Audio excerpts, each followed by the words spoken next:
क्या प्रायश्चित करने से पाप नष्ट हो जाते हैं?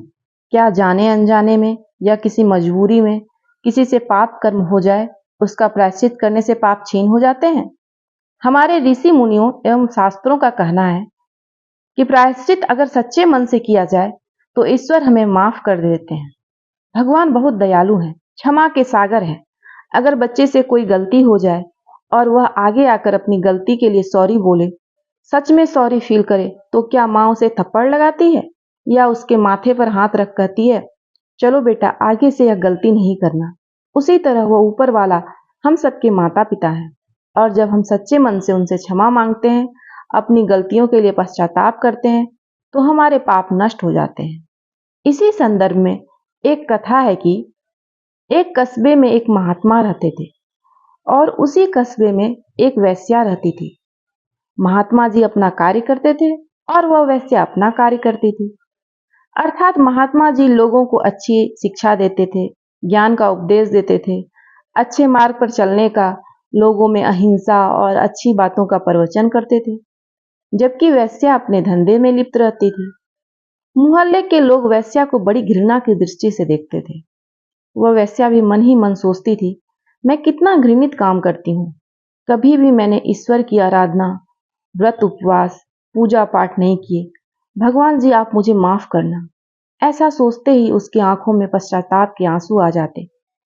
वह महात्मा को देखकर सोचती, ये बाबा जी कितने धन्य हैं, जो यह दिन रात ईश्वर की सेवा करते हैं। लोग भी इनका कितना आदर करते हैं। प्रत्येक दिन यही भाव उसके मन में आते और फिर वह अपने धंधे में अनमने भाव से लग जाती। वहीं दूसरी तरफ बाबा जी सोचते, मैंने जीवन भर भगवान का नाम लिया, अच्छी अच्छी बातें की, लेकिन बदले में क्या मिला? पूरी जिंदगी इसी झोपड़ी में गुजार दी और खाने पीने को भी रूखा सूखा ही मिलता है। इस वेश्या की जिंदगी कितनी अच्छी है, इतने बड़े महल में रहती है, सारे सुख ऐश्वर्य इसके कदमों में है। फिर अपने भाग्य को कोसते हुए अपने प्रत्येक दिन के रूटीन में लग जाते। एक दिन वेश्या कुछ भेंट लेकर बाबा जी को प्रणाम करने चली गई। वेश्या ने बाबा जी को प्रणाम किया और बोली, बाबा मैं प्रत्येक दिन गलत काम करती हूँ, मुझे यह सब अच्छा नहीं लगता है, भारी ग्लानि होती है, लेकिन मैं क्या करूं, मुझे कुछ समझ नहीं आता है। महात्मा बोले, बेटी यह तुम गलत काम कर रही हो, इससे तुम्हें बहुत भारी पाप लग रहा है, तुम पाप की भागी बन रही हो, अतः यह गलत धंधा छोड़ दो। तब वेश्या ने कहा, महात्मा जी अगर मैं धंधा छोड़ दूंगी तो मेरा जीवन यापन कैसे होगा? तब महात्मा ने समझाया, भगवान पर भरोसा रखो, वह सब व्यवस्था करेंगे। अगर उन्होंने जीवन दिया है तो आधार भी देंगे। वेश्या उनकी बात मान गई और धंधा छोड़ दिया।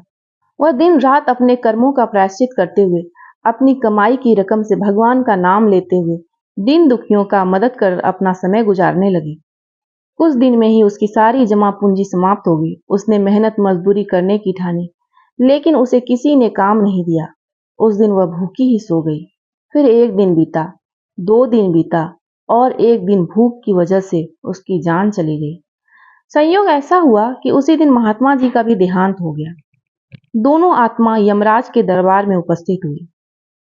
धर्मराज ने वेश्या और महात्मा जी दोनों के पाप और पुण्य का लेखा जोखा किया। तदुपरांत वेश्या को स्वर्ग में और महात्मा जी को नरक में डालने का आदेश दिया। तब महात्मा जी ने यमराज से कहा, भगवान आपके दरबार में अन्याय हो रहा है। मैंने जीवन भर लोगों को अच्छे मार्ग पर चलने का उपदेश दिया, फिर भी आप मुझे नरक में डाल रहे हैं। जबकि वेश्या ने जीवन भर पाप कर्म किया, लोगों को पथभ्रष्ट किया, फिर भी उसे स्वर्ग दे रहे हैं। यह आपका कैसा न्याय है? तब यमराज ने कहा, महात्मा जी हम धर्मराज कहे जाते हैं, हमारे दरबार में कभी अन्याय नहीं होता। देखो उधर पृथ्वीलोक में आपके शरीर को लोग गाजे बाजी के साथ अंतिम क्रिया के लिए ले जा रहे हैं। वहां आपकी समाधि स्थल बनाई जाएगी, सब उसकी पूजा किया करेंगे। क्योंकि आपने शरीर से, अपने मुंह से अच्छे अच्छे उपदेश दिए थे, सो आपके शरीर की सदगति हो रही है।